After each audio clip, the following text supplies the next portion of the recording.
Now, I'm saying according to Q. Again, I don't have any proof of this, but we're talking about who is Q, so I'm going to tell you what he says.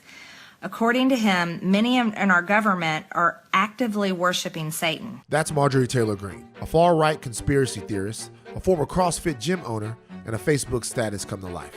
I'm Van Lathan, and this is the story of how House Representative Marjorie Taylor Greene went from supporting a theory claiming the government is filled with Satan-worshiping pedophiles to working alongside them. These are interesting things to look at, and so I wanted to talk to you about them. I'm not presenting them that they're fact, but I am presenting them that I'm hoping they're facts. Marjorie Taylor Greene was born in Milledgeville, Georgia in 1974. She attended South Forsyth High School in Cumming, Georgia in Forsyth County, a region deeply rooted in racism.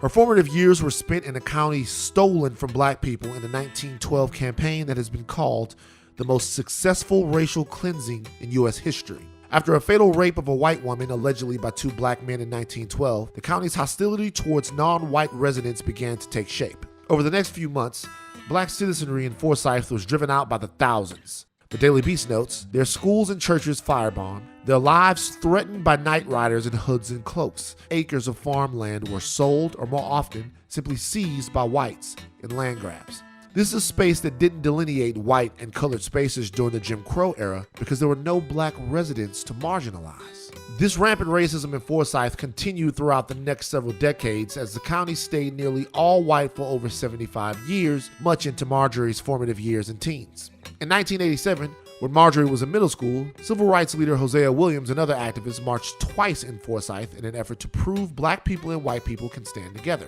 They were met with rocks, bottles, and mud thrown at them from members of the KKK and their supporters.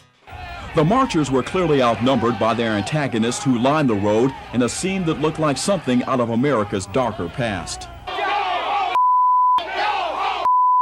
Forsyth County's been all white for decades, and many residents say they want to keep it that way. We haven't had none up here since the first of the century, and I don't think we've done okay without them. And I don't believe we need them up here now. So was it the front row seat to Forsyth's rampant racism and growing up in an all-white community that explains Marjorie's penchant for incendiary, divisive rhetoric? The most mistreated group of people in the United States today are white males. They are blamed for everything. They're the scapegoat. Everything bad in America is because of white men. That's what you're told. That's what the media wants to tell you. That's what the Democrats want to tell you. They want to blame everything on white men because white men are bad and white men are racist and white men want to hold everybody down. They just want to be successful themselves. You know, it's not fair. White men are not the bad guys, everybody. They're not. So I'm going to stand up for them and say that. As Politico notes, in other videos, she directly compared Black Lives Matter activists to the neo-Nazis and Ku Klux Klan members who marched at a white nationalist rally in Charlottesville, Virginia, announcing them all as idiots. And Greene forcefully rejected the notion that there are racial disparities in the U.S. or that skin color affects the quality of one's life. Guess what? Slavery is over, she said. Black people have equal rights. I know a ton of white people that are as lazy and sorry and probably worse than black people I know. After purchasing her father's construction company in 2002 and opening a CrossFit gym, aka the place where people want to become trucks, Marjorie was bitten by a radioactive conspiracy bug. In 2017, she started publishing articles on a now defunct website called American Truth Seekers. In an effort to seek the truth, Marjorie penned an article titled Must Read: Democratic Party Involved with Child Sex, Satanism, and the Occult. In another article, Marjorie praised QAnon, the bonkers right-wing conspiracy theory that claims Donald Trump, the guy who was friends with Jeffrey Epstein, is leading a secret war against Satan-worshiping pedophiles. Q is a patriot. We know that for sure. This isn't where Marjorie's outlandish theories end. For the sake of both time and sanity, here are just a few of Marjorie Taylor Greene's past beliefs. She claims mass shootings like the one in Las Vegas, Parkland, and Sandy Hook were staged in an effort to introduce tighter gun control laws. She suggested a plane never crashed into the Pentagon on 9/11. She believes Obama is a Muslim. She suggested that Nancy Pelosi should be executed for treason. She suggested that in 2018, California's wildfires were caused by space lasers linked to a Jewish investment firm, and many more claims that seem insane at first glance and then still seem insane on second glance. So, With the bar to work in government currently on an elevator falling beneath the core of the earth, Marjorie decided her voice needed to be heard outside of the dark corners of the internet, like Facebook. So, she ran for a House seat and won.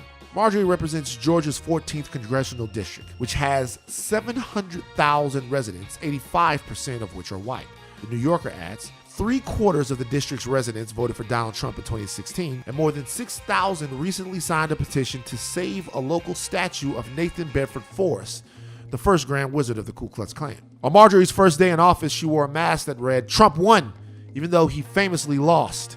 On Biden's first full day in office, Marjorie filed articles of impeachment against the newly minted president for abuse of power, also known as taking office after being democratically elected by the people.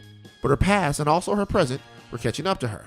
On February 1st, House Democrats introduced a resolution to remove Marjorie from her 2 committee assignments, rendering her useless legislatively. Hell, even Mitch McConnell branded her affinity for conspiracy theories and loony lies a cancer for the Republican Party in our country, and that's coming from this guy. Think of me as the Grim Reaper. As controversy about her previous comments, like her support for QAnon and executing Nancy Pelosi grew, Marjorie took to the floor of the House claiming she's changed a lot since a few days ago. I started finding misinformation, lies, things that were not true in these QAnon posts. I stopped believing it. You see, school shootings are absolutely real. I also want to tell you 9/11 absolutely happened. I remember that day crying all day long watching it on the news. On February 4th, the House voted to strip Marjorie of her committee assignments, with 11 Republicans joining every Democrat that voted. Of course, nowadays, getting ousted in Washington for spewing conspiracy theories and threatening violence will only help in the long run, as evidenced by her continued support from her far-right donors. Now, a crowd of tinfoil hat-wearing supporters will not look at this as defeat, but rather the mainstream establishment trying to silence a truth-telling outlier. Trump may be gone, but the path he laid is well intact, and people like Marjorie Taylor Greene are taking it to Washington.